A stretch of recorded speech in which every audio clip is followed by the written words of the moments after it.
यानुयारं सुयोयनं चन्दसमानतुल्यं गुणाजियं चं पैपूपसोगं तं गोमटीसं प्रणमामि नीचं तं गोमटीसं प्रणमामि नीचं तं गोमटीसं प्रणमामि नीचं। जय बोले अनंता नसीब परमेश्वर भगवान की जय। देवादिदेव श्री 1008 शांतिनाथ भगवान की जय। विश्ववनीय श्री 1008 महावीर स्वामी भगवान की जय। परम पूज्य वात्सल्य रत्नाकर श्री विमल सागर जी महाराज की जय। परम पूज्य प्रमुख शमनाचार्य अनाचार्य गुरुदेव श्री डॉक्टर विराग सागर जी महाराज की जय। द्वादशांग जीवाणी माता की जय। तीन लोक के समस्त कृत्रिम चैत्यालय की जय।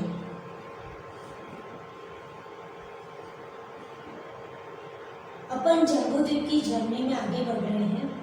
जम्बूद्वीप की जर्नी करते करते अपन ने बहुत सारी चीज़ों की विजिट की। एक बार फिर से उसको शॉर्ट में यहाँ पे रिवाइज करा लेते हैं। जब जम्बूद्वीप का स्टडी किया था तब अपन ने सबसे पहले 6 पर्वत देखे थे और 6 पर्वत आने के कारण इस पूरे जम्बूद्वीप के 7 क्षेत्र हो गए थे और 6 पर्वत के सेंटर में एक एक तालाब भी है और उसके नाम भी अपन ने देखे थे। उसकी चौड़ाई भी अपन ने समझी थी और गहराई भी समझी थी। उसके बाद कौन सा क्षेत्र का एरिया विस्तार कितना है उन सबको अपन ने समझने का ट्राई किया था। उसके लिए शॉर्ट फॉर्मूला भी अपन ने देखा था। नेक्स्ट वो पर्वतों के कलर किस प्रकार के हैं वो समझा था। पर्वत किस तरह दीवार की तरह वहाँ पे होते हैं उसको भी अपन ने देखा था। नेक्स्ट यहाँ पे शॉर्ट में पूरा डायग्राम आ गया, चार्ट आ गया कि कौन सा कलर, कितनी पर्वत की हाइट और कितने सरोवर है उसके नाम यहाँ पे आ गए। नेक्स्ट ये जम्बूद्वीप का डायग्राम है, इसमें और आप अच्छे से क्लियर देख सकते हो। ये सारे पर्वत, फिर उसके अलावा सारे क्षेत्र, ये बीच में ब्लू कलर के सारे आपको सरोवर दिख रहे हैं, राइट। और उसके बाद अपन को नदियाँ देखी थी। नेक्स्ट वो तालाब की गहराई, लंबाई, चौड़ाई कितनी है वो देखी थी। तालाब के बीच में कमल होते हैं उसको देखा था। कमल के ऊपर देवियों के भवन होते हैं और उसमें चैत्यालय होते हैं उसको देखा था। कौन कौन सी देवी, श्री कीर्ति, बुद्धि और लक्ष्मी, ये 6 प्रकार की देवियाँ 6 प्रकार के जो सेंटर के कमल होते हैं उसमें रहती है उसको देखा था। नेक्स्ट ये पूरा डायग्राम आ गया कि कितने सरोवर, उनकी लंबाई, चौड़ाई और गहराई कितनी है, उसमें कमल कितने हैं और उसमें कौन कौन सी देवी रहती है। नेक्स्ट अब कितनी नदियाँ हैं उसको भी अपन ने देखा था। गंगा, सिंधु, रोहित, रोहितास्य, हरि, हरिकांता, सीता, सीतोदा, नारी, नागकांता, सुवर्णकुला, रूप्यकुला, रक्ता, रक्तोदा, राइट। ये दो की पैर में ये सारी नदियाँ हैं। टोटल 14 नदियाँ हो गई। नेक्स्ट यहाँ पे अपन ने डायग्राम में उस दिन समझा था कि किस तरह से सरोवर से हर एक सरोवर से 2 नदियाँ निकलती है और किस तरह से क्षेत्र में पूर्व और पश्चिम दिशा में बहती है। सिर्फ पद्मा सरोवर और ऊपर जो पुंडरीक सरोवर है वहाँ से 3 दिशा में नदियाँ निकलती है, बाकी सभी सरोवर से 2 दिशा में नदियाँ निकलती है। नेक्स्ट जो 2 नदियाँ हैं उसमें पहली नदी है वो पूर्व समुद्र की ओर बहती है। अपन ने देखा था जैसे गंगा सिंधु नदी है तो गंगा नदी है वो पूर्व दिशा में मूव करेगी और सिंधु नदी पश्चिम दिशा में। तो ये जो 14 नदियाँ है उसमें 7 की पैर मीन्स 2 की पैर बन गई तो 7 टोटल पैर बनी। तो उसमें जो स्टार्टिंग के नाम है वो सब नदियाँ पूर्व की दिशा में मूव करेगी और जो पश्चिम दिशा लास्ट वाला जो नाम है वो सारी नदियाँ पश्चिम डायरेक्शन में मूव करेगी। और गंगा और सिंधु आदि नदियों की 14,000 परिवार नदियाँ हैं। तो इस सूत्र से आपको ये समझना है कि जो गंगा नदी सिंधु नदी है उनकी 14,000 परिवार नदियाँ हैं और फिर आदि शब्द लिखा है, तो वहाँ से जो नेक्स्ट नदी है, जो नेक्स्ट पैर है नदियों की, उन सब में डबल डबल नदियाँ, सहायक नदियाँ डबल डबल होती जाती हैं।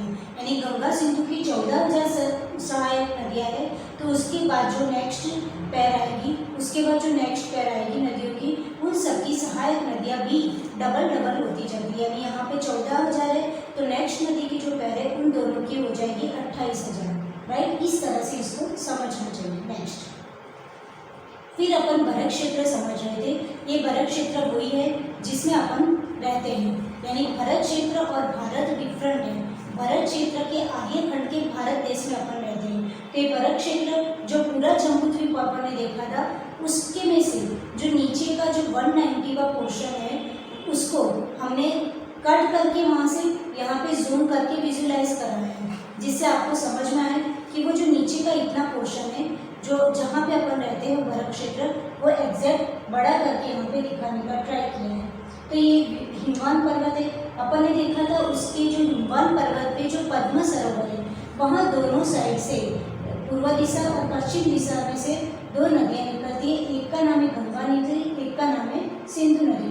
तो हिमवान पर्वत से वो नदियाँ आगे जाके ये दो कुंड है उसमें आती है, फिर उससे विजय पर्वत तक आती है और फिर इस तरह से यहाँ पे आके यहाँ लवण समुद्र में दोनों नदियाँ मिल जाती हैं। तो अपन ने देखा था कि ये भरत क्षेत्र है, उसके 6 खंड किस प्रकार से पड़े। तो ये गंगा, ये सिंधु और ये इस साइड गंगा। तो गंगा और सिंधु नदी आने के कारण 1 2 3 राइट 4 5 6 और बीच में विजयात पर्वत है। तो सबसे पहले तो विजयात पर्वत आएगा, तो विजयात पर्वत आने के कारण भरत क्षेत्र के 2 पार्ट हो गए। फिर गंगा और सिंधु नदी निकली तो उसके कारण 6 पार्ट हो गए। तो आपको समझ में आ गया होगा ये पूरा भरत क्षेत्र है, उसमें विजयात पर्वत आने के कारण ये दो पोर्शन हो गए। फिर गंगा नदी निकली और सिंधु नदी निकली तो उसके कारण 6 भाग हो गए, 1 2 3 4 5 एंड 6। इस तरह से 6 पार्ट हो गए। फाइन, तो ये हो गए भरत क्षेत्र के 6 विभाग। अब क्वेश्चन ये था कि ये भरत क्षेत्र में नेक्स्ट ये भरत क्षेत्र है, उसमें 6 खंड किस प्रकार से पड़े, तो अपन ऑलरेडी समझ चुके थे कि किस प्रकार से हुए। अब क्वेश्चन था कि अपन ये 6 खंड में से कहाँ पे रहते हैं। अपन ये 6 खंड में से कहाँ पे रहते हैं।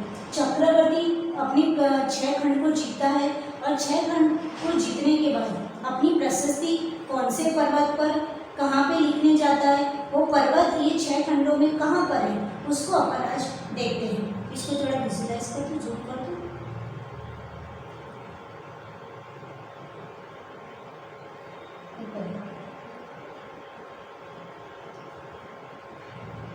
बैक कर दो।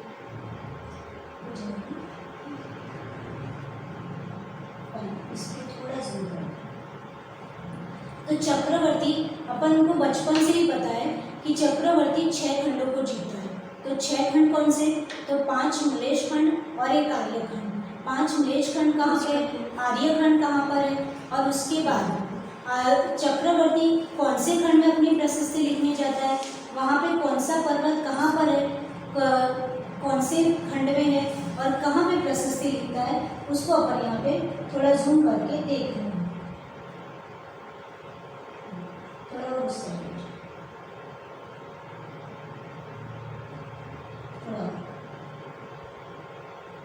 ठीक, यहाँ पे आपको पूरा भरत क्षेत्र यहाँ से यहाँ दिख रहा है। तो ये 6 खंड तो आपको समझ में आ गए, बन गए, पर 6 खंड में कौन से खंड मलेच खंड है और कौन से आर्यखंड है। तो आप सबसे पहले आर्यखंड समझ लीजिए, ये खंड है वो आपका आर्यखंड हो जाएगा, राइट। और उसके अलावा रिमेनिंग जो 5 खंड है वो मलेच खंड हो जाएगी। Means this one and this, ये 5 हो जाएंगे मलेच खंड। और ये जो सेंटर में आपको दिख रहा है वो आपका हो जाएगा आर्यखंड। तो अपन सभी लोग कहाँ रहते हैं, जम्बूद्वीप के ये 190वां पोर्शन है वो है भरत क्षेत्र। भरत क्षेत्र में 6 खंड है और 6 खंड में जो आर्यखंड है वहाँ पे अपन रहते हैं, राइट। तो ये 6 खंड आपको समझ में आ गए। अब अपन ने उस दिन देखा था कि ये जो भरत क्षेत्र है, तो भरत क्षेत्र के टोटल 526 सहित 6/19 इतना भाग है। 1,00,000 को आप 190 से डिवाइड करोगे तो आपको 526 योजन लगभग मिलेगा। तो ये भरत क्षेत्र आपका समझ लीजिए 526 योजन का है। तो ये विजय पर्वत आने से ये 238 योजन का हो जाएगा और नीचे वाला पोर्शन भी 238 योजन का हो जाएगा, राइट। अब ये भरत क्षेत्र टोटल जो 526 योजन का है, तो अपनी जो अभी की दुनिया है, जो स्कूल में अपन ने मैप देखा है कि ये पूरा वर्ल्ड कितने में आ गया, तो वो पूरा वर्ल्ड है वो कितने में है, वो अपने को खास देखना है कि आर्यखंड में तो हम रहते हैं, पर अभी जो मैप हमने जो साइंस ने हमको बता के रखा है, जो हमने अभी तक समझ के रखा है, तो वो पूरा वर्ल्ड जो मैप अभी हम समझ रहे हैं वो कितने पोर्शन में। तो आप ये समझ लीजिए कि ये जो आर्यखंड है, आर्यखंड में एक डॉट कर दीजिए, सिंगल डॉट कर दीजिए, उतने में तो अभी का आपका पूरा विश्व हो गया। तो आपकी दुनिया जिसको आप अपनी दुनिया समझ रहे हो वो कितने कम पोर्शन में है। जम्बू द्वीप सबसे छोटा द्वीप है, फर्स्ट नंबर का द्वीप है, उसमें 190वां भाग आपका भरत क्षेत्र है। भरत क्षेत्र अप्रोक्सीमेटली 526 योजन का है। उसमें भी विजय पर्वत आने से ये नीचे का 238 योजन का हो गया, राइट। उसमें भी 3 पोर्शन है नीचे में, और उसमें आर्यखंड में जहाँ पे अपन रहते हैं, और आर्यखंड में अयोध्या नगरी है, राइट।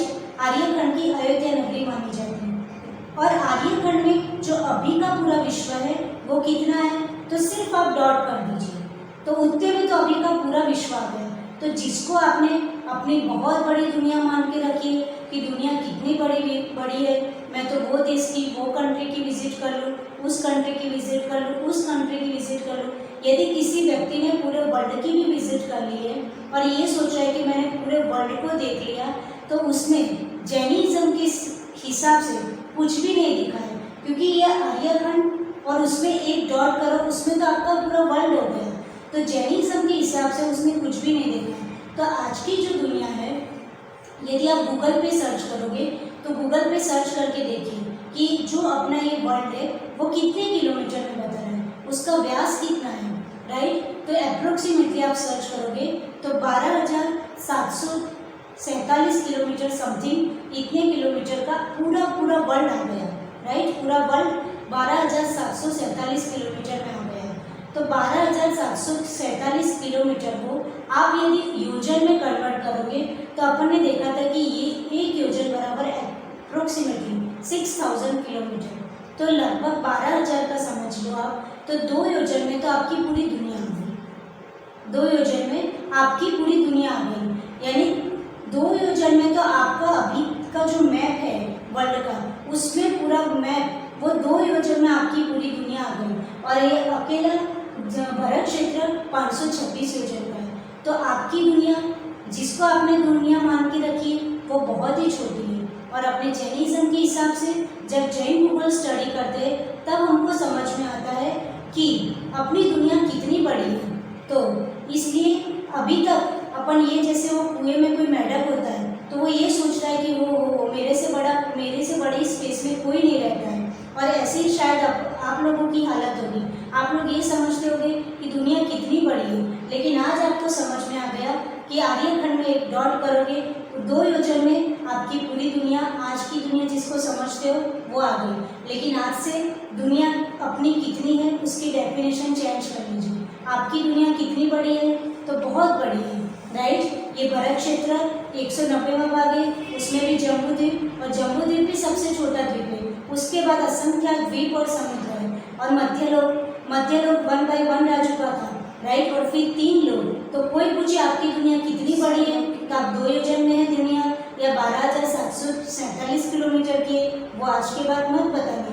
आप बोलना मेरी दुनिया तो 343 घन राज्य बराबर है, राइट। 3 लोग जो है वो अपनी दुनिया करी जाती है, क्योंकि जीव होता है वो तीनों लोगों में घूमता रहता है ज्ञान के अभाव में। तो उसकी दुनिया सिर्फ इतनी नहीं है 2 योजन की, उसकी दुनिया हो गई 343 घन राज्य, यानी 3 लोग का जो घनफल निकाला था आपको समझ में आ गया कितना इंटरेस्टिंग टॉपिक था। आज हमने देख लिया कि हमने जिसको दुनिया मान के रखी है वो तो बहुत ही छोटी है और बहुत कम स्पेस में वो दुनिया आती है। अब नेक्स्ट क्वेश्चन था कि जो चक्रवर्ती है वो यही 6 खंड को जीतता है, 1 2 3 4 5 एंड 6। ये जो 6 खंड को होते हैं, चक्रवर्ती इस आर्यखंड की अयोध्या नगरी में जन्म लेता है, राइट। लेकिन वो ये 6 खंड को जीतता है और 6 खंड को जीतने के बाद वो चक्रवर्ती कहलाता है। तो जीतने के बाद वो अपनी प्रशस्ति लिखने जाता है। तो वो प्रशस्ति लिखने के लिए कौन से पर्वत पे जाता है और वो पर्वत कहाँ पर है? तो कोई बता सकता है वो पर्वत कहाँ पर है और उस पर्वत का नाम क्या है? तो आपने कई बार प्रवचन में सुना होगा कि उस पर्वत का नाम है वृषभगिरी, लेकिन कहाँ पर है? उस पर्वत की पोजीशन कहाँ पे है? क्या आर्यखंड में है, क्या मलेच्छ में है, कहाँ पर है? तो आप यहाँ पे डॉट देख रहे हैं, ये जो डॉट दिख रहा है वो वृषभगिरी पर्वत है, राइट। और इस वृषभगिरी पर्वत पर चक्रवर्ती अपनी प्रशस्ति लिखने जाता है और जब वहाँ पे जाता है तो आप लोगों को पता है कि उसके पहले के जो कितने भी सारे चक्रवर्ती हो गए, उन सब ने अपनी अपनी प्रशस्ति लिखी थी।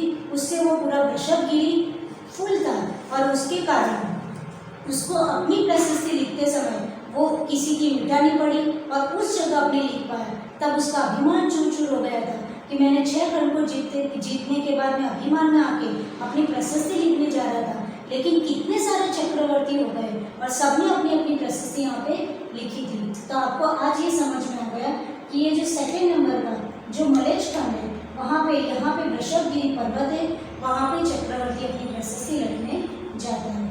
तो अपन ने समझ लिया 6 खंड कैसे होते हैं, विजयात पर्वत और गंगा सिंधु नदी के कारण 6 खंड हो गए। उसके बाद 5 मलेच्छ खंड है, 1 आर्यखंड है। आर्यखंड में सिर्फ एक डॉट कर लीजिए, उतने में अपनी पूरी दुनिया आ गई। आज के साइंस के अकॉर्डिंग 2 योजन में है और अपना अकेला भरत क्षेत्र 526 योजन का है। तो सोच लीजिए अपनी दुनिया वो इतना बड़ा वर्ल्ड जिसको 2 योजन में समझते हैं। उसके बाद उसमें भी भारत देश, उसमें भी भारत देश में सपोज कोई एमपी में है तो एमपी स्टेट, कोई गुजरात में तो गुजरात स्टेट, उसमें भी कौन से सिटी में अथवा कौन से विलेज में हो उसको समझ लीजिए। उस सिटी अथवा विलेज में कौन सा आपका घर है और कितने बाई कितने का आपका घर है। सोच लीजिए कि आप कितने बड़े वर्ल्ड में से कितने कम एरिया में आप रह रहे हैं और फिर भी 4 फुट 5 फुट 10 फुट जमीन के लिए लोग लड़ लेते हैं, लोग आपस में झगड़ा कर लेते हैं, एक दूसरे पर केस कर लेते हैं। इतनी सी प्रॉपर्टी के पीछे क्या क्या नहीं कर लेते हैं। तो ये सब देख के हमको समझ में आता है कि हम किसके लिए लड़ रहे हैं अथवा किस बात के लिए अपना संश्लेष परिणाम कर रहे हैं। अपन जिसको दुनिया मान के बैठे हैं वो तो कुछ भी नहीं है, कितनी बड़ी दुनिया है। तो हम ये जैन भूगोल पढ़ते पढ़ते अपनी और भी देखें कि हम जिसको बहुत कुछ मान के रखा है कि हम बहुत रिच, हमारी प्रॉपर्टी इतनी, तो वो आपकी कुछ भी नहीं है। जहाँ चक्रवर्ती का भी मान खंड होता है तो उसके सामने आपकी प्रॉपर्टी कोई मायने नहीं रखता है। और ये भरत क्षेत्र भी तो 190वां भाग था, इसलिए अपने को अपने परिणाम सरल रखना चाहिए, जो मिला है उसमें संतुष्ट होकर आगे बढ़ते रहना चाहिए। नेक्स्ट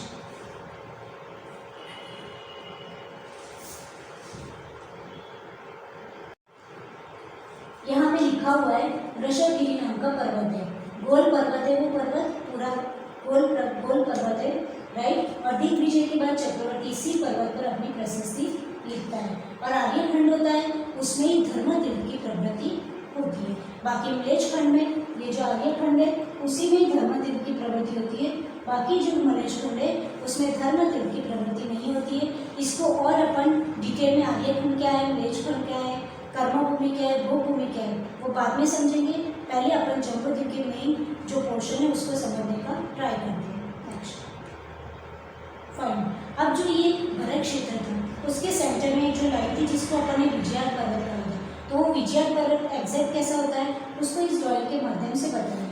तो उसमें 5 योजन के ऊपर की भूमि पर कूट होते हैं। ये आपको जो दिख रहे हैं ऊपर वो कूट है, राइट। और जिसमें पूर्व दिशा में एक अप्रतिम चैत्यालय होता है, राइट। ये सबसे पहला जम्बूद्वीप पढ़ते पढ़ते 3 लोग पढ़ते पढ़ते सबसे फर्स्ट अप्रतिम चैत्यालय अपने को मिला है। हमारा मेन मोटिव यही है कि जैन भूगोल पढ़ते पढ़ते हमको अकृत्रिम चैत्यालय कहाँ कहाँ पर है। हम रोज जब पूजा करते हैं तब पढ़ते हैं कि 3 लोग के समस्त कृत्रिम अकृत्रिम चैत्यालय गृहनंदी, तो वो कहाँ पर है? जब हम उसको पढ़ेंगे तो हमारे भाव में और विश्रुति बनेगी। और ये फर्स्ट चैत्यालय है जो हमको मिला है। कहाँ पर? भरत क्षेत्र में जो विजया पर्वत है, विजया पर्वत में ये सारे कूट है, और उस कूट में से ये जो राइट साइड का कूट है, पूर्व दिशा का जो कूट है, वो क्या है? उसके ऊपर अकृत्रिम चैत्यालय है। तो विजया पर्वत में पूर्व दिशा में एक अकृत्रिम चैत्यालय है। ये सारे कूट है और ये अकृत्रिम चैत्यालय है। तो आपको याद रखना है, हम जब मध्यलोक के 458 अकृत्रिम चैत्यालय को गिनेंगे तब हम आपसे पूछेंगे कि सबसे पहला कूट आपने कहाँ पर देखा? तो आपको आपसे सबसे पहला चैत्यालय कहाँ पे देखा था? तो अब आपको चैत्यालय की काउंटिंग शुरू करनी है। ये फर्स्ट चैत्यालय आपको मिला है अकृत्रिम चैत्यालय विजया पर्वत, उसमें इतने सारे कूट और राइट डायरेक्शन में एक अकृत्रिम चैत्यालय है। तो आप अपने याद रखोगे, जब भी ध्यान करने बैठो तो भरत जम्बूद्वीप को याद करो, उसमें 190 भाग भरत क्षेत्र को याद करो, उसमें भरत क्षेत्र में सेंटर में विजया पर्वत को याद करो, उसमें इतने सारे कूट हैं और राइट डायरेक्शन में एक अकृत्रिम चैत्यालय है, उसको याद करके भाव सहित उसकी वंदना करनी है। राइट। अब विजय पर्वत में 2 गुफाएं, हमने आपको बोला था कि जो विजय पर्वत है उसमें 2 गुफाएं हैं। तो यहाँ पे चित्र के माध्यम से आप देख रहे हो, ये गुफा और ये गुफा, ये विजय पर्वत है। राइट। और ये 2 गुफाएं हैं, एक गुफा है खंड प्रपात और दूसरी गुफा है तिमिस्र। तो ठीक है, इसमें से गंगा नदी बहती है और इसमें से सिंधु नदी बहती है। तो इस प्रकार से आपको समझ में आ गया। उस दिन भी हमने एक बार बताया था कि जैसे सपोज ये विजय पर्वत है, क्योंकि हमने बोला था कि ये जम्बूद्वीप पढ़ते पढ़ते आपको याद रखना है कि वहाँ पर्वत दीवार की तरह है, तो विजय पर्वत है। यहाँ पे तो बोल दिया कि यह एक अकृत्रिम चैत्यालय है, और यहाँ पे क्या है? नीचे यहाँ से जो गंगा और सिंधु यहाँ पे गुफाएं है, खंड प्रपात और तिमिस्र गुफा। तो गंगा नदी और सिंधु नदी यहाँ से निकलती है। गेटिंग? वही पोजीशन यहाँ पे दिख रही है। फाइन। नेक्स्ट, अब यहाँ पे बता दिया भरत क्षेत्र और यलम क्षेत्र ये क्या है।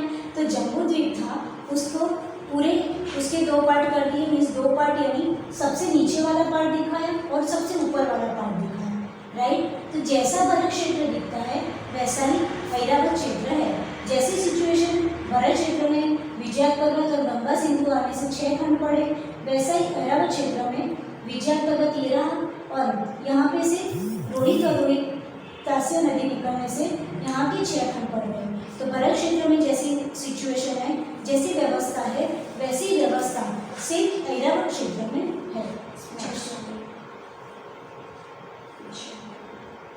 अब अपन जम्बूद्वीप को आपको याद होगा कि पूरा जो जम्बूद्वीप था उसका नीचे का भरत क्षेत्र हमने समझ लिया।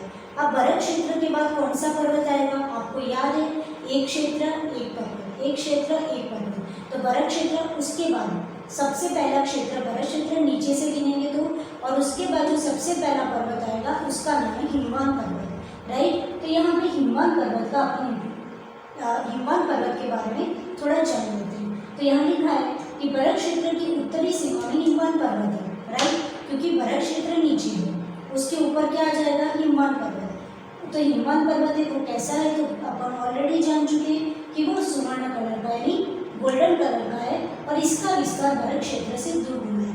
ये भी अपन ने जाना था। भरत क्षेत्र को अपन ने x कैस किया था और हिमवान पर्वत को उससे डबल यानी 2x कैस किया था। x का रेंज है 526 सही 6/19। राइट। 6/19 यूजन, और ये 2x यानी हिमवान पर्वत उससे डबल का हो जाएगा। इस तरह से इस पर्वत के बीचों बीच में पद्मा नाम का सरोवर है। फिर उसके बाद ये पर्वत किस तरह से है? तो जो पूरा जम्बूद्वीप है उसमें पूर्व से पश्चिम की ओर क्या है? फैला हुआ है। पूर्व से पश्चिम समुद्र तक फैला हुआ है। इस पर्वत पर 11 कूट है। राइट। और इन कूटों में पूर्व दिशा की कूट पर झील मंदिर है। Very good. ये दूसरा अकृत्रिम चैत्यालय आपको मिला। अब आपको याद रखना है, एक अकृत्रिम चैत्यालय था जो भरत क्षेत्र के विजय पर्वत की पूर्व दिशा में था, और दूसरा अकृत्रिम चैत्यालय कहाँ पर है? तो हिमवान पर्वत पर जो कूट है और राइट डायरेक्शन में यानी पूर्व दिशा में क्या है? एक अकृत्रिम झील मंदिर है, और शेष जो कूट है उस पर 72 देव और देवियों के भवन है। ये जो हम देख रहे हैं उसको अब अभी जम्बूद्वीप के डायग्राम से हम आपको दिखाएंगे, इसलिए आप ज़्यादा चिंता में मत आइए कि ये सब क्या बोलती जा रही है माता जी। आपको धीरे धीरे सब समझ में आएगा।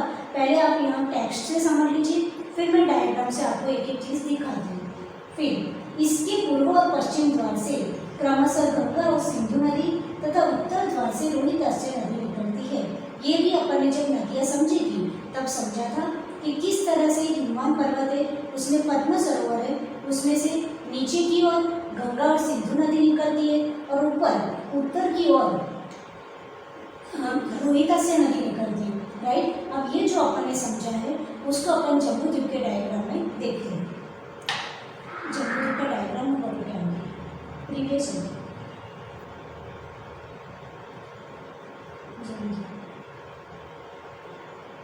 अब तो बाहर आ जाइए और जहाँ डायग्राम देखे वहाँ चलिए।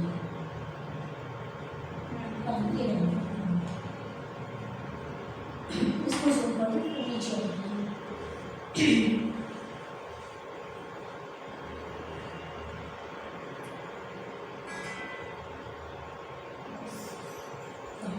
दिख रहा है। यहाँ पे ये आपका बड़ा क्षेत्र था, उसको अपन ने जूम करके समझ लिया। अब ये आपका सबसे फर्स्ट पर्वत हिमवान पर्वत है, जो सोने का कलर है। राइट, उसका गोल्डन जैसा कलर है, ये हो गया। और ये जो आपको इसको और जूम करना है,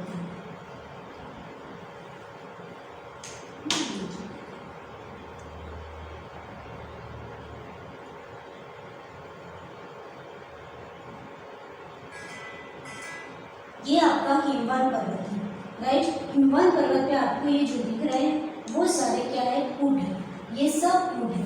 राइट, और अपन ने क्या देखा कि जो हिमवान पर्वत है उसमें राइट डायरेक्शन में क्या है, तो अकृत्रिम जीव चैत्यालय है। तो ये आपका अकृत्रिम जीव चैत्यालय हो गया।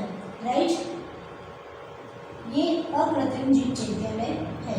तो इस प्रकार से ये जो ऊँट है उसमें व्यंतर देव देवियाँ अपना निवास करती है। और ये अकृत्रिम चैत्यालय हिमवान पर्वत का अकृत्रिम चैत्यालय। तो एक अकृत्रिम चैत्यालय अपन ने देखा था, ये बरफ क्षेत्र है, उसमें विजया पर्वत है और यहाँ पे अकृत्रिम चैत्यालय था। और दूसरा अकृत्रिम चैत्यालय अपने को हिमवान पर्वत पे मिल गया। ये पद्मा सरोवर से ये गंगा नदी निकली और ये सिंधु नदी निकली, और ऊपर की साइड उत्तर साइड रोहिताश्य नदी निकली। तो आपको हिमवान पर्वत का सारा समझ में आ गया है। और हिमवान पर्वत पर टोटल 11 कूट है। ये 1 2 3 4 5 6 7 8 9 10 11 11 कूट है और एक अकृत्रिम चैत्यालय है। नेक्स्ट,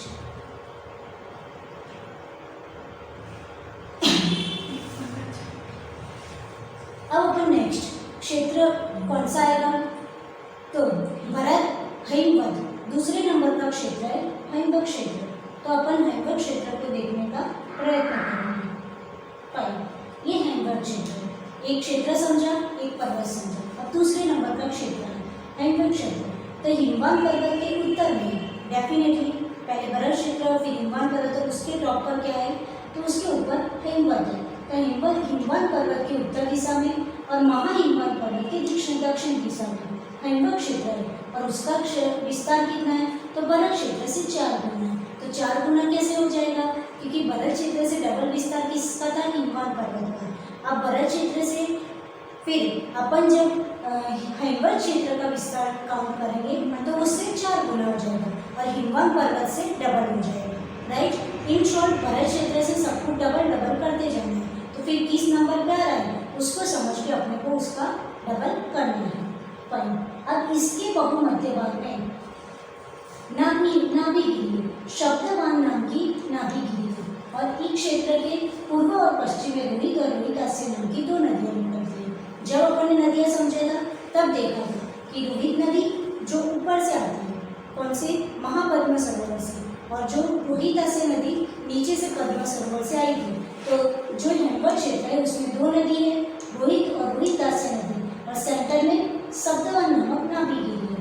ये दोनों नदियाँ होती है वो जो शब्दवान नाम के नाभिगिरी है उसको उत्तर व दक्षिण में उससे 2 कोश दूर रह करके अर्ध परिक्रमा करती हुई, राइट, यानी जो बीच में जैसे यहाँ पे नाभिगिरी है, राइट, गोल है, और ये नाभिगिरी है, तो यहाँ से जो नदी आएगी उत्तर और दक्षिण में क्या करेगी, यहाँ से अर्ध परिक्रमा करती हुई, यानी ये नाभिगिरी है तो जो नदी आएगी तो वो उत्तर में और ऊपर से जो नदी आएगी दक्षिण में, इस तरह से अर्ध परिक्रमा करेगी नाभिगिरी पर्वत की और फिर क्या कर जाएगी, अपनी अपनी दिशा में मुड़ जाती है और आगे जाके वो समुद्र में गिर जाती है।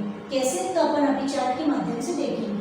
और हिमवत क्षेत्र में शाश्वत जघन्य भूभूमि होती है।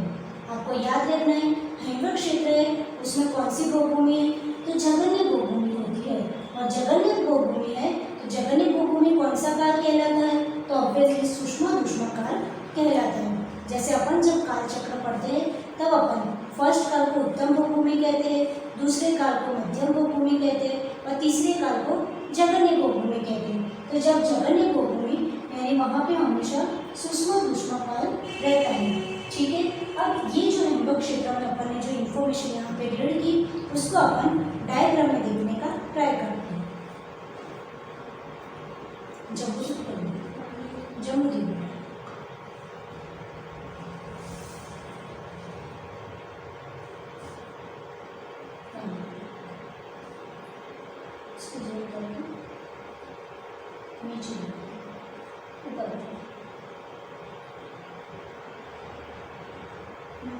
नीचे ऊपर नीचे कमरा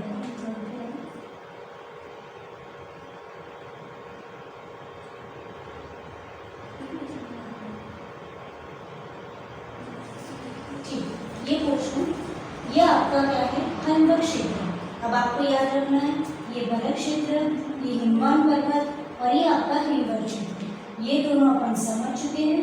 अब आपने हिमवत क्षेत्र में एंट्री कर दी, राइट। तो अभी अपन ने क्या पढ़ा कि हिमवत क्षेत्र कहाँ पर है, तो हिमवान पर्वत है उसकी उत्तर दिशा में और महाहिमवान पर्वत है उसकी दक्षिण दिशा में। तो आप ये लैंग्वेज देख के डर मत जाना, बहुत ईजी है। कहाँ पे है हिमवत क्षेत्र, तो हिमवान पर्वत की उत्तर दिशा में और जो महाहिमवान पर्वत है उसकी दक्षिण दिशा में। गेटिंग। अब उसका कलर अपने ने समझ लिया था, ये उसका कलर था हिमवत क्षेत्र का, सॉरी पर्वत का कलर होता है, ये क्षेत्र है। तो क्षेत्र में दो नदियाँ होती है, ये रोहित और ये रोहितास्य नदी। रोहितास्य नदी कहाँ से आई थी, तो पद्म सरोवर से। ये जो सेंटर में है वो नाभिगिरी, शायद आपको और जूम करूँ, ये जो सेंटर वाला पोर्शन है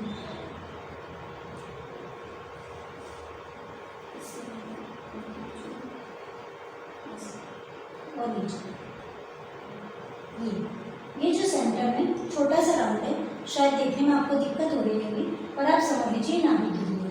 तो ये नाभिगिरी है, तो यहाँ से सरोवर से जो रोहितास्य नदी आएगी वो यहाँ अर्ध परिक्रमा करेगी, राइट।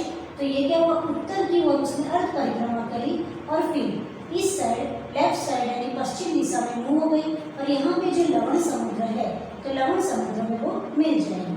और महापद्म सरोवर से जो रोहित नदी आई थी वो दक्षिण दिशा में, नीचे की दक्षिण ऊपर की उत्तर, तो दक्षिण दिशा में नाभिगिरी की अर्ध परिक्रमा करके फिर ईस्ट डायरेक्शन यानी पूर्व दिशा में टर्न करेगी और यहाँ पे जो लवण समुद्र मिलेगा जम्मू द्वीप के बाहर, वहाँ पे वो मिल जाएगी। तो ये रोहित नदी और ये रोहितास्य नदी हो गई, फाइन।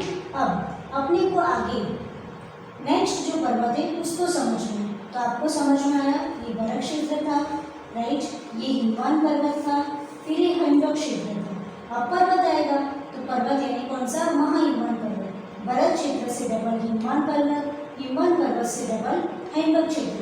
अब हिमवत क्षेत्र से डबल क्या है, महाहिमवान पर्वत। उसके बारे में अपन इंफॉर्मेशन पहले रीड कर लेते हैं, फिर यहाँ पे देखते हैं। नेक्स्ट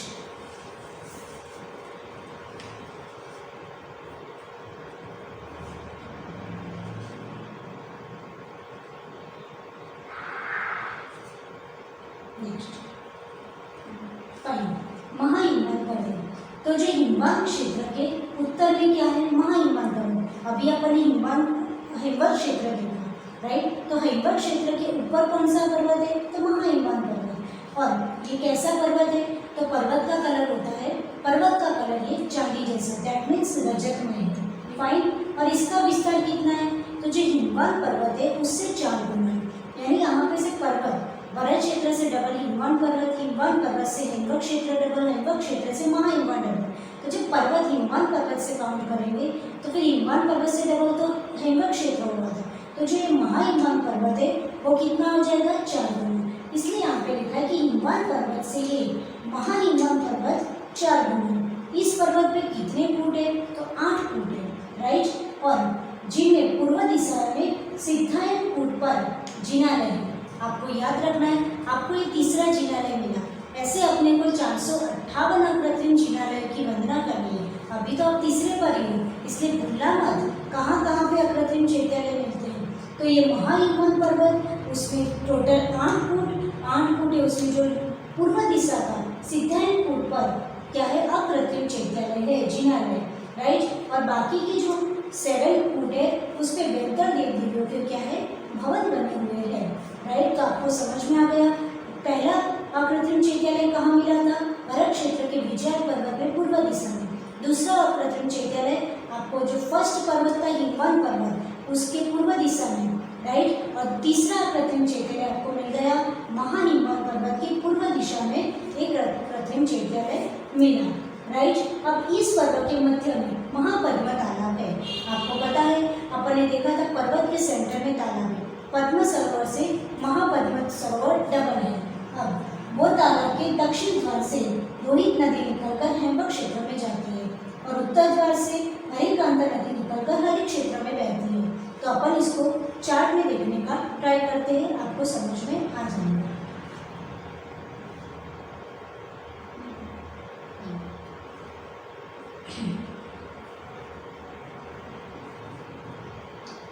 ये बहुत ही ईजी है। हो सकता है पहली बार जो पढ़ रहे हैं उनको थोड़ा टफ लगे, पर मन लगा के पढ़ने से, रुचि जगाने से ये सब कुछ ईजी हो जाता है।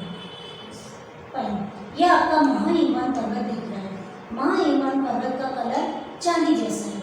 ये पेंसिल कलर किए हुए हैं, इसलिए उसमें ऐसा ही दिखा सकते हैं। तो इसको आप समझ लीजिए, ये पर्वत चांदी जैसे कलर का है। उसके सेंटर में महापद्म सरोवर है, जो कि पद्म सरोवर से आप देख रहे हो। ये पद्म सरोवर उससे डबल साइज का ये है, राइट। और जो हिमवत क्षेत्र का उससे डबल क्या है, महाहिमवंत पर्वत है। और ये हिमवंत पर्वत है, तो उससे अभी पढ़ने में आया था कि 4 गुना है। तो 4 गुना कैसे, तो हिमवंत पर्वत से डबल ये क्षेत्र, तो फिर ये पर्वत कितना हो जाएगा, तो हिमवंत पर्वत से 4 गुना नेक्स्ट पर्वत महाहिमवंत पर्वत हो जाएगा। तो ये आपको समझ में आ गया। यहाँ पे आप देख रहे हो कूट बने हुए, तो यहाँ पे 8 कूट है और राइट डायरेक्शन में सिद्धार्थन कूट पर अकृत्रिम चैत्यालय है। तो ये अकृत्रिम चैत्यालय होगा। तो आपको दिख रहा है यहाँ पे फर्स्ट अकृत्रिम चैत्यालय, यहाँ पे सेकंड अकृत्रिम चैत्यालय और यहाँ पे थर्ड अकृत्रिम चैत्यालय। तो 3 अकृत्रिम चैत्यालय की आज आपने वंदना की, राइट। अब ध्यान लगाओ, तब जम्बूद्वीप को याद करना और तीनों अकृत्रिम चैत्यालयों की वंदना आप जरूर करिएगा। अब अपन आगे मूव करते हैं। ये आगे क्या आ जाएगा, क्षेत्र आएगा, राइट। तो क्षेत्र आएगा तो यहाँ महापद्म सरोवर से दोनों ही डायरेक्शन में क्या निकली, नदी। तो एक नदी नीचे के क्षेत्र में जाती है और एक नदी ऊपर के क्षेत्र में जाती है। महापद्म सरोवर से दक्षिण की ओर जो नदी जा रही है वो अपन ने देख लिया था, रोहित नदी यहाँ पे अर्ध परिक्रमा करते हुए पूर्व दिशा में जाकर लवण समुद्र में मिल जाती है। और महापद्म सरोवर से जो उत्तर की दिशा में नदी निकल रही है वो ये नाभिगिरी की अर्ध परिक्रमा करते हुए पश्चिम की दिशा में मिल जाएगी। ये हरि क्षेत्र है। हरि क्षेत्र में ये नदी का नाम हरिकांता नदी है, राइट। महापद्म सरोवर से उत्तर दिशा में उत्तर की ओर टर्न करते हुए नाभिगिरी की अर्ध परिक्रमा करते हुए पश्चिम की ओर मुड़ जाएगी और पश्चिम की ओर मुड़ करके नदी बाहर लवण समुद्र में मिल जाएगी और इस नदी का नाम है हरिकांता। तो महापद्म सरोवर से 2 नदी, एक नदी हरिकांता निकलेगी और एक नदी रोहित निकलेगी। तो आपको समझ में आ गया। इस तरह से एक नदी ऊपर की ओर और एक नदी नीचे की ओर अपने अपने क्षेत्रों में अपनी अपनी डायरेक्शन में टर्न करती है। अब अपन हरि क्षेत्र के बारे में समझेंगे। नेक्स्ट,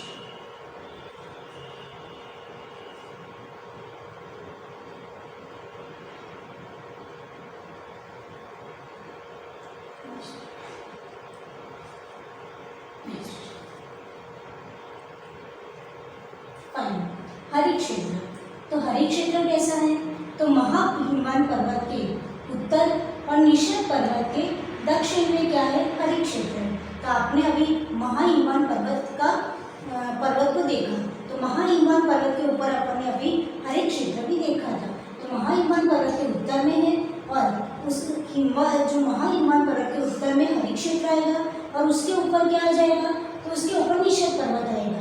इसलिए क्या बोला, महाहिमवंत पर्वत के उत्तर में और निषद पर्वत के दक्षिण में कौन सा क्षेत्र है, हरित क्षेत्र है। अब इसका विस्तार कितना है, तो हिमवत क्षेत्र से 4 गुना है। यहाँ पे जो 2 गुना 4 गुना जो बताया हुआ है वो पर्वत का पर्वत से बताया हुआ है और क्षेत्र का क्षेत्र से। तो हिमवत क्षेत्र से यहाँ पे काउंट किया है, तो हिमवत क्षेत्र का जितना विस्तार है उससे 4 गुना विस्तार किसका हो जाएगा, हरित क्षेत्र का, क्योंकि हिमवत क्षेत्र से डबल हो जाएगा महाहिमवंत पर्वत और महाहिमवंत पर्वत से डबल हो जाएगा हरित क्षेत्र। तो हिमवत क्षेत्र से हरित क्षेत्र का विस्तार ऑब्वियसली 4 गुना हो जाएगा। अब इस क्षेत्र के मध्य भी हिमवत क्षेत्र की तरह नाभि गिरी है, राइट। हरित जगह हरित क्षेत्र के सेंटर में एक नाभि गिरी है, वो गोलाकार है, बिल्कुल व्हाइट कलर की है, फाइन। अब हरित और हरिकांता नदी नाभिगिरी की परिक्रमा करते हुए एक क्षेत्र में प्रवेश करती है। जैसे अपन ने अगले क्षेत्रों में समझा वैसा ही यहाँ समझना है। नाभिगिरी की अर्ध परिक्रमा करते हुए उत्तर और दक्षिण दिशा में अर्ध परिक्रमा करते करते अपनी अपनी दिशा में वो नदियाँ टर्न हो जाती है। इस क्षेत्र में शाश्वत मध्यम भूमि है। तो आपको याद रखना है, जो फर्स्ट क्षेत्र मिला था उसमें जघन्य भूमि थी, राइट।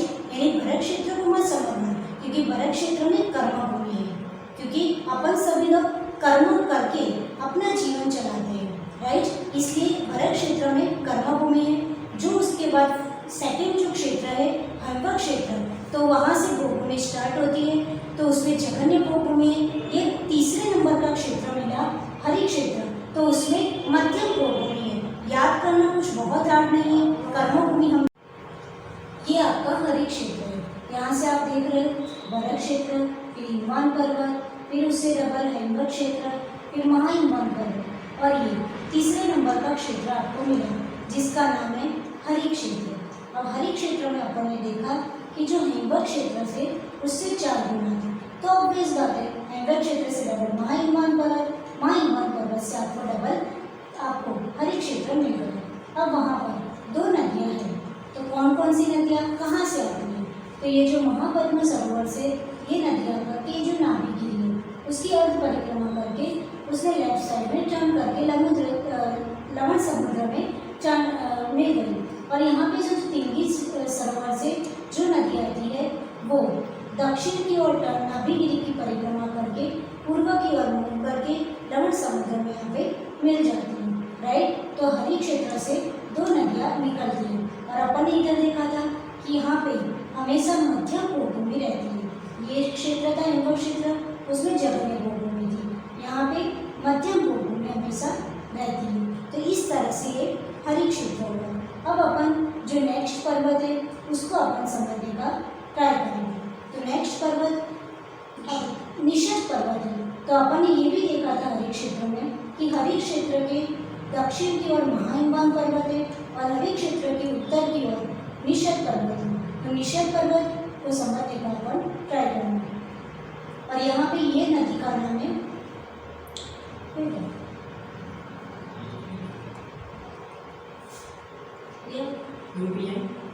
पंचायत, ठीक। तो जो 2 नदी आपको दिख रही थी, तो एक नदी थी हरी नदी और दूसरी नदी का नाम था हरिकांता नदी। तो आपको याद हो गया, जो भरत क्षेत्र है उसमें 2 नदी गंगा और सिंधु, जो हिमवत क्षेत्र है उसमें 2 नदी रोहित रोहितास्य, और ये जो थर्ड क्षेत्र था जिसका नाम है हरित क्षेत्र, तो हरित क्षेत्र में 2 नदी हरि हरिकांता। तो बहुत ईजी है, भरत क्षेत्र भारतवासियों को गंगा सिंधु नाम याद ही है। फिर नेक्स्ट जो हिमवत क्षेत्र थे उसमें रोहित और रोहितास्य हो गए, और ये जो थर्ड क्षेत्र जिसका नाम हरित क्षेत्र था तो उसी के नाम से हरि और हरिकांता 2 नदियाँ उसमें बहती हैं। तो अपन ने हरित क्षेत्र को समझने का प्रयास किया, और यहाँ पे हमेशा मध्यम भूभूमि की व्यवस्था होती है और मध्यम भूभूमि यानी सुखमा काल वहाँ पर होता है। नेक्स्ट, अब अपने को विदेश क्षेत्र समझना है। तो विदेश क्षेत्र बहुत ही इंटरेस्टिंग सब्जेक्ट। और क्षेत्रों के नाम और पर्वतों के नाम किसी ने सुने हो अथवा ना सुने हो, लेकिन विदेश क्षेत्र का नाम जरूर सुना होगा।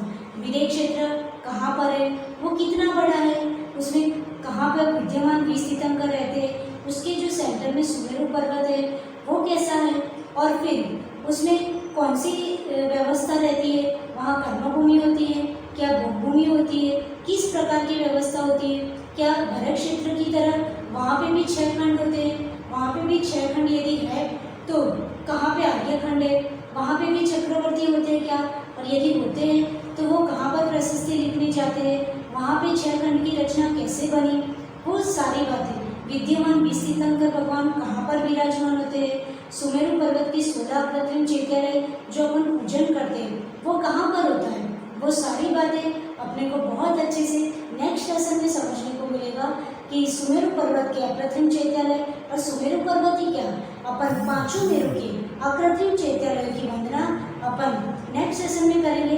अभी तक आपने 3 अकृत्रिम चैत्यालय की वंदना करी है, लेकिन नेक्स्ट सेशन में आपको एक ही अकृत्रिम चैत्यालय की वंदना करने मिलेगी। इसलिए कल का सब्जेक्ट, कल का जो टॉपिक है उसको जरूर पढ़िए। वहाँ पे आप आराम से पूजा, जो आप पंचमेरु की पूजा करते हो और पंचमेरु की पूजा की जो जयमाला बोलते हो उसमें पंचमेरु का पूरा डिस्क्रिप्शन दिया हुआ है।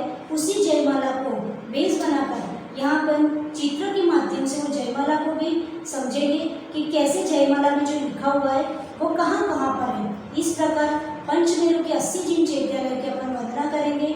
विदेश क्षेत्र में जो सेंटर में जो सुमेरु पर्वत यहाँ पे आप देख रहे हो, ये सुमेरु पर्वत है। तो सुमेरु पर्वत पर 16 अप्रतिम चैत्यालय है। फिर बाकी के पर्वत कहाँ है और बाकी के 4 पर्वत पे 16 चैत्यालय कहाँ पर है, ये सारा अपन कल समझने का प्रयत्न करेंगे। ये इतनी सारी लाइनिंग्स क्या दिख रही है, ये सब क्या है, ये सेब कैसा है, ये सब कुछ क्या है, ये दोनों वृक्ष दिख रहे हैं वो क्या है, सब कुछ बहुत इंटरेस्टिंग विदेश क्षेत्र को समझने का ट्राई करेंगे। क्योंकि जितने भी क्षेत्र है उसमें सबसे बड़ा क्षेत्र विदेश क्षेत्र है। उसको यानी जम्बू द्वीप का सबसे बड़ा क्षेत्र विदेश क्षेत्र है। जम्बू द्वीप का सेंटर का क्षेत्र विदेश क्षेत्र है। और जम्बू द्वीप के सेंटर में जो नाभि के समान, जैसे बॉडी में जो नाभि होती है वैसे जम्बू द्वीप में नाभि के समान जो सुमेरु पर्वत है वो कितना बड़ा है। और अपन ने ये भी पढ़ा था कि जितनी मध्यलोक की हाइट है उतनी ही सुमेरु पर्वत की हाइट है, अथवा जितनी सुमेरु पर्वत की हाइट है उतनी अपनी मध्यलोक की हाइट है। फिर ये सुमेरु पर्वत की हाइट कैसी है, ये सुमेरु पर्वत के दीवार जैसा है, बाकी सारे पर्वत तो दीवार की तरह है, पर ये सुमेरु पर्वत के दीवार जैसा है और नहीं है। तो फिर वो सुमेरु पर्वत की हाइट किस तरह से, क्या गोलाकार है नाभि की तरह, नाभि की तरह क्या गोलाकार है, किस प्रकार का है, गोल्डन कलर का है, किस कलर का है, सब कुछ अपन कल देखने का ट्राई करेंगे। तो कल पंचमेरु की 80 अप्रतिम चैत्यालय की वंदना करना मत भूलना। कल जरूर अपन भाव सहित यहाँ बैठे बैठे ही पंचमेरु की वंदना करेंगे, विदेश क्षेत्र को समझेंगे। आज आपको इतना समझ में आया होगा और आप भाव सहित पढ़ते जाइए, मन लगा के, एकाग्रता से, कंसंट्रेशन से। जब रुचि बढ़ा के, इंटरेस्ट बढ़ा के पढ़ते जाओगे तो डेफिनेटली ये सब चीज़ें बहुत ईजी लगने लगेगी। इसलिए अपने मन को एकाग्र करिए और मन बनाइए कि मुझे तो जैन भूगोल पढ़ना ही पढ़ना है। तो आप बार बार सुन के भी इसको अच्छे से समझ पाओगे। इसी भावना के साथ जय गुरु आचार्य श्री विराट साहब जी महाराज की जय।